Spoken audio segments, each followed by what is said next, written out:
irmãos? Esperamos que todos estejam com saúde e paz nos seus corações. Vamos prosseguir a leitura da obra Voltei, do irmão Jacó. E vamos ver onde havíamos parado na última vez. O irmão Jacó estava numa excursão com sua filha Marta até as terras da Califórnia, onde pretendia visitar pessoas queridas que ele conhecera quando morou ali. Ainda existiam pessoas encarnadas, então ele foi em busca dessas pessoas para revê-las, enfim. A filha o levou com o intuito de proporcionar um recreio para ele, um alívio das tensões que ele vinha demonstrando. Então passaram por um local onde havia um aglomerado de casas, uma colônia, e ela explicou que ali viviam as pessoas que na Terra mataram o tempo. Passaram o tempo sem grandes realizações, não fizeram o mal, mas também não fizeram o bem, né? E o quanto deveriam ter feito, e ficavam ali se queixando dos infortúnios e não seguiam adiante. Viviam da lembrança do passado e de uma espécie de saudosismo da vida física. E ela disse, é o pessoal da omissão, as pessoas que se omitiram de praticar o bem. Vamos seguir daqui então. Supunhamos muito longe de atingir a estação de destino, quando a ternura filial me indicou a linda paisagem da Califórnia. Julguei fosse descortinar antes os formosos panoramas da Serra Nevada, contrastando com as águas soberbas do Pacífico. Entretanto, já pisávamos o chão norte-americano. Como descrever a maravilhosa viagem para o leitor faminto de informações? Não guardo a presunção de fazê-lo. Ele achou difícil de descrever como é que foi essa viagem, assim, em minúcias. Temos aqui em jogo forças e elementos inapreciáveis ao senso contemporâneo, e seria tão difícil explicar minha rápida jornada ao oeste dos Estados Unidos, quanto seria impraticável qualquer narrativa por parte de um homem comum aos seus vizinhos, depois de haver viajado no espaço com a velocidade mais ou menos semelhante à da luz ou à do som. Se um europeu culto precisa cuidado ao comunicar-se com um esquimó, de modo a não ferir-lhe a posição mental, e a fim de não ser tomado por mentiroso, que dizer das medidas que um espírito desencarnado deverá adotar em face de um amigo ainda enclausurado num corpo terrestre? Então ele manifesta aqui essa dificuldade, porque já está mais aclimatado à vida espiritual, e essa viagem em tão alta velocidade e tantas coisas que deve ter visto, achou difícil de traduzir em palavras para nós que ainda estamos encarnados. Visita significativa. Após saciar a sede afetiva, junto de corações particularmente queridos à minha alma, surgiu-me certo propósito invencível. Depois de ver todos aqueles que ele queria, aproximar-se, conviver um pouquinho com eles ali, percebendo as suas energias, enfim, fazendo o que ele foi lá para fazer, que é rever os amigos, ele manifestou uma vontade que era para ele muito grande, era um propósito invencível. Recordando minha passagem pelas terras abençoadas da América, lembrei alguém a cuja inteligência e bondade nunca dispensara suficiente admiração. Fitou minha filha como a adivinhar meus pensamentos. Antes, porém, que me dirigisse a palavra, consultei de improviso. Marta, não seria possível avistar-nos com Thomas Edison? Quem foi Thomas Edison? Thomas Edison, como podemos recordar, foi o inventor da lâmpada elétrica, foi um inventor muito famoso na sua época, até hoje tem um nome muito conhecido, muito famoso. Ele inventou a lâmpada elétrica incandescente, essas que não se usa mais, mas foi invenção dele. Ele inventou o fonógrafo. O que é um fonógrafo? É um gravador de voz.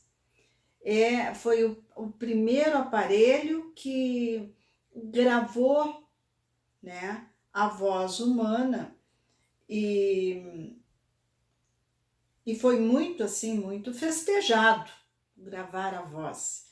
Ele inventou a primeira câmara eles dizem cinematógrafa, que depois se tornou a câmara essa de filmar, né? Ele faleceu em 1931 nos Estados Unidos. Ele, além disso, aperfeiçoou o telefone, que já existia, a máquina de escrever e realizou muitos outros projetos. Então, era uma pessoa de muito destaque, de muita criatividade. E o irmão Jacó, que muito admirou Edison, inclusive o irmão Jacó vendeu aqui no Brasil, ele comercializou muito o fonógrafo, ele também trouxe a máquina de escrever, enfim, ele admirava demais o Thomas Edison e deu vontade de visitá-lo. Ela sorriu compreensiva, deu-me o braço generoso e tomamos a direção norte. Decorridos alguns minutos, alcançávamos sublime paisagem além. Nós que defrontáramos extensas comunidades evidentemente ligadas à herança espanhola, aportávamos agora em vasto círculo de educação anglo-saxônica. Então, nas terras, né, nas proximidades da terra americana, onde viveu o Edison, ele diz que é uma comunidade de educação anglo-saxônica, os ingleses. Passei a usar o inglês para melhor entender-me. Conduziu-me Marta a nobre edifício, onde expôs o propósito que nos movia a um cavalheiro de respeitável figura, mas, surpreendido, ouvi o interpelado anunciar que o grande benfeitor já fora avisado quanto à nossa visita e aprestava-se para o encontro.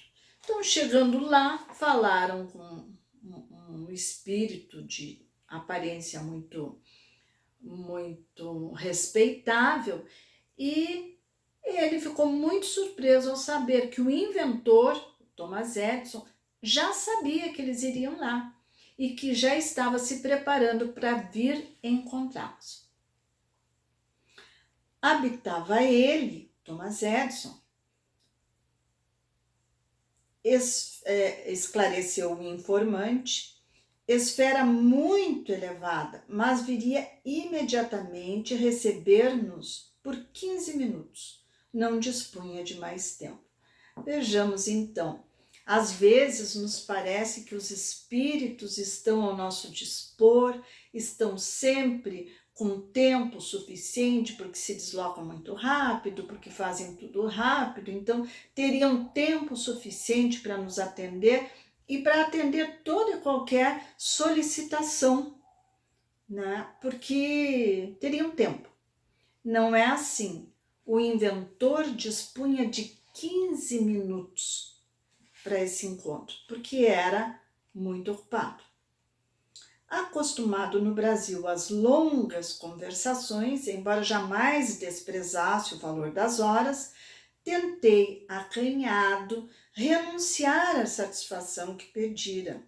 Ficou meio acanhado, porque iria tirar Edson de suas tarefas por uma satisfação pessoal de conversar com ele, de estar com ele. Então ele tentou retirar o pedido. Contudo, o prestimoso irmão que nos atendia esclareceu que, durante o ano de 1947, o grande inventor destacou maior percentagem de tempo para rever amigos de outra época. Ou seja, ele quase que quis desistir, mas aquele senhor que atendeu com tanta assim, gentileza, que atendeu Marta e o irmão Jacó, referiu que o próprio Edson, em 1947, tomou um tempo para visitar pessoas queridas. Enquanto aguardávamos, indaguei de minha filha sobre a barreira das formas de expressão verbal. Continuaríamos além da morte assim, isolados uns dos outros pelas fronteiras linguísticas? Ou seja, será que depois que a gente desencarna, a gente tem que, como ele fez, recorrer ao idioma inglês para se entender com aquelas pessoas daquela colônia e cada um continuaria falando o seu idioma e haveria esse tipo de dificuldade entre as pessoas que não tinham o mesmo idioma, dificuldade de comunicação? Os desencarnados no Brasil não poderiam penetrar os tesouros da civilização de outros povos em razão do idioma, convertido desse modo num cárcere? Né? Ele teve essa curiosidade de saber. Marta explicou-me com paciência que o espírito dos lares nacionais domina nos círculos mais imediatos à mente encarnada e que, à medida de nossa elevação, encontraremos mais largas demonstrações de entendimento coletivo até conseguirmos recursos de acesso à perfeita comunhão espiritual, absolutamente libertados de qualquer inibição decorrente das dificuldades de intercâmbio. Que disse ela? Que quanto mais próximo da crosta, mais os espíritos têm arraigado o idioma, os costumes, a maneira de ser, e isso pode constituir uma dificuldade para aqueles espíritos que estão em condição mais atrasada, mais próxima da crosta. Mas à medida que o espírito se eleva, ele já vai superando essas barreiras, ele já vai conseguindo se comunicar independente do idioma que tenham. Se nós lermos qual foi o livro sobre Jesus, um livro que Emmanuel, há 2000 anos atrás, que Emmanuel escreveu, veremos que Jesus falava o aramaico e que todos de qualquer nacionalidade o ouviam e compreendiam. Inclusive ele, Emmanuel, em sonho, ele acha que foi um sonho, né? Mas ele teve um encontro com Jesus e ele só falava o idioma dele, que era o latim, e Jesus não. Jesus falava aramaico e os dois se compreenderam perfeitamente. Ele entendeu a mensagem do Cristo. Por quê? Porque Jesus, um espírito o mais elevado que já pisou na terra, ele dispunha de condições de transmitir seu pensamento independente do idioma. Isto acontece, então, segundo Marta falou, dependendo da elevação do espírito. Acentuou que, dos agrupamentos temporários em que estacionávamos, os espíritos, em maioria, são obrigados ao retorno à carne, a fim de prosseguirem no aprendizado, e que toda libertação e toda sublimação tem seu preço correspondente em esforço próprio. Se nos encontramos na realização A, por mais desejemos a realização B, não lhe atingiremos as vantagens sem preparo, serviço e aplicação. Então é mais uma confirmação de que não há saltos, não há como queimar etapas. Temos que ir avançando na medida das nossas forças e sempre com muito empenho para conseguir evoluir. E à medida que vamos evoluindo, que vamos galgando essas novas etapas, essas novas fases, modificações inerentes àquele plano também nos alcançam, coisas muito boas. Quanto mais evoluído, o espírito desfruta de mais vantagens, de mais facilidades, porque ele merece e porque essas coisas são próprias do plano em que ele está vivendo. E no plano em que Marta está, em que eles estão, todos devem retornar, mais hoje, mais amanhã, à reencarnação. Ainda precisam da série de reencarnações para evoluir. Ora em espírito, ora na carne, mas evoluir sempre. A palavra de um grande benfeitor. Demorávamos-nos entretidos na palestra reconfortante quando vi Edson em pessoa. Tamanha luminosidade lhe coroava a cabeça veneranda que tive ímpetos de ajoelhar-me. Avancei para ele perturbado de júbilo e quis beijar-lhe as mãos. O inolvidável benfeitor abraçou-me de encontro ao peito e, esquivando-se às minhas homenagens, recordou os últimos anos do século passado, reportando-se ao fonógrafo, cuja vulgarização tive o prazer de acompanhar. Então, o fonógrafo, ele falou nesse invento e Jacó aqui informa que ele comercializou muitos fonógrafos no Brasil, então ele contribuiu também para que essa tecnologia da época fosse vulgarizada, ou seja, que todos tivessem acesso a ela. Rememorei o centenário de seu nascimento e o admirável cientista declarou que, não obstante desencarnado, continua trabalhando sem descanso. Isso aí é por isso que o mundo espiritual está muito mais avançado que o nosso. Porque os espíritos, esses espíritos elevados que foram grandes inventores, grandes cientistas, pesquisadores, chegam na espiritualidade e prosseguem no seu trabalho. Eles não interrompem o trabalho. Prosseguem empenhados na evolução própria e de todos a quem eles possam beneficiar, porque a lei de Deus é uma lei de caridade e de amor também. E o espírito, todo ele, deve se empenhar nesse trabalho de caridade, de bem ao próximo.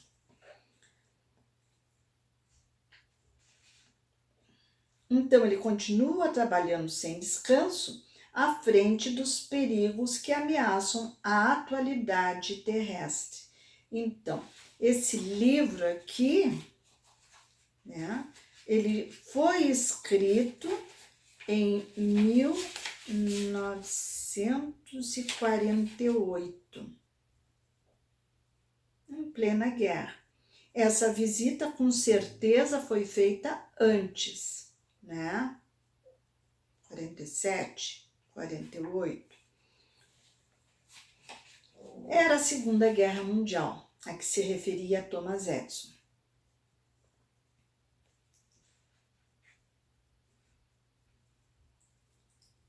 Mergulhado nos estudos e realizações da física no plano espiritual, não é infenso ao serviço glorioso que o Espiritismo vem efetuando em benefício do mundo, aduzindo, porém, que não basta provarmos a sobrevivência individual depois da morte, nem colocar novos patrimônios da natureza à disposição da inteligência do homem, e, sim, promover imediatos recursos de dignificação da personalidade. Então, o homem se dignificar para poder ter acesso a essas coisas. Para Edison, não seria, embora ele ache que o espiritismo tem uma nobre missão, mas que não seria o principal colocar facilidades para o homem, senão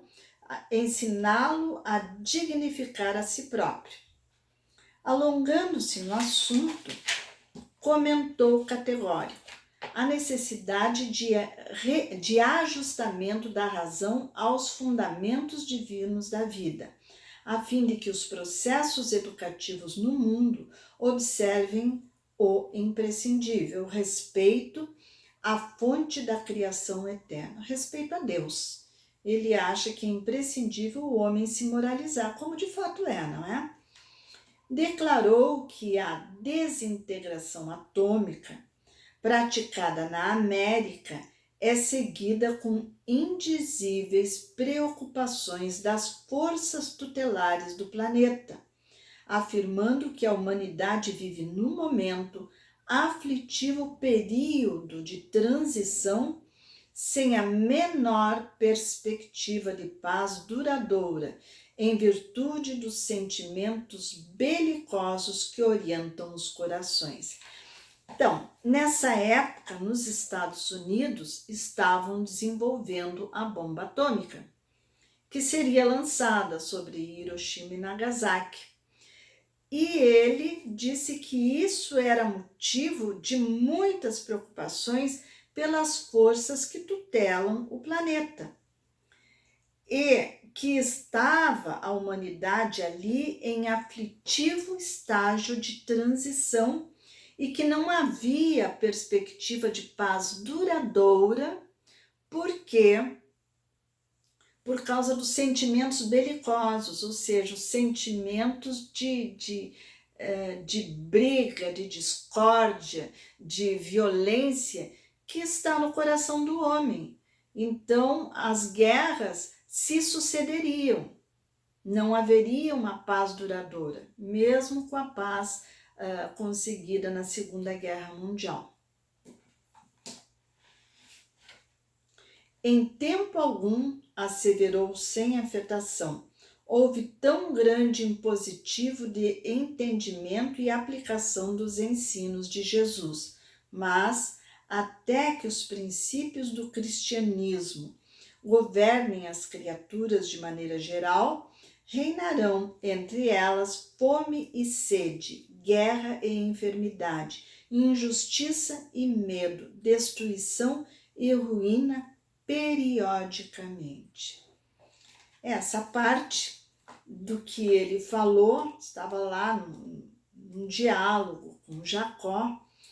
Vejamos que a guerra tinha terminado em 1945, a bomba tinha sido lançada, estava sendo desenvolvida outras formas de atingir o aperfeiçoamento dessa tecnologia, né?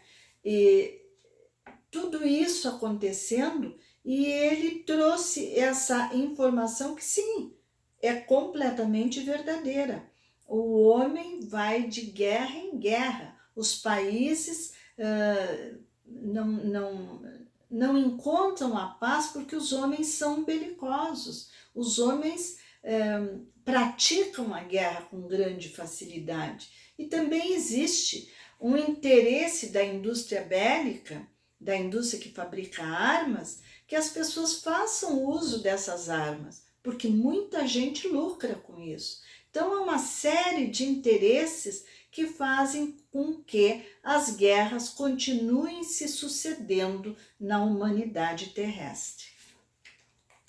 Sentindo que o tempo se esgotava, indaguei se não voltaria a reencarnar, ao que ele replicou afirmativamente: voltará a reencarnar. Num sorriso, porém, acentuou que esperaria o instante oportuno. Perguntei ainda pela continuidade dos seus inventos maravilhosos, com especial menção à luz elétrica, ao que me respondeu sorrindo: o Criador é Deus, nosso Pai. Somos simples instrumentos dos desígnios sábios e justos dele. As invenções continuam na esfera transposta e no círculo em que respiramos presentemente, ou seja, as invenções tanto continuam na Terra como lá no espaço, onde eles se encontram, no plano espiritual. Agora, porém, meu caro Jacó, não será ocasião de inventarmos uma lâmpada divina e eterna que funcione para sempre dentro de nós mesmos? Com a observação delicada e construtiva, veio o abraço final, constrangendo-nos às despedidas. E em seguida vamos entrar no capítulo 15, que vamos deixar para o próximo encontro, para a próxima ocasião, porque é chegado o fim do tempo para este vídeo. Desejo a todos vocês muita paz, muita harmonia, muito equilíbrio, e que Jesus nos abençoe sempre.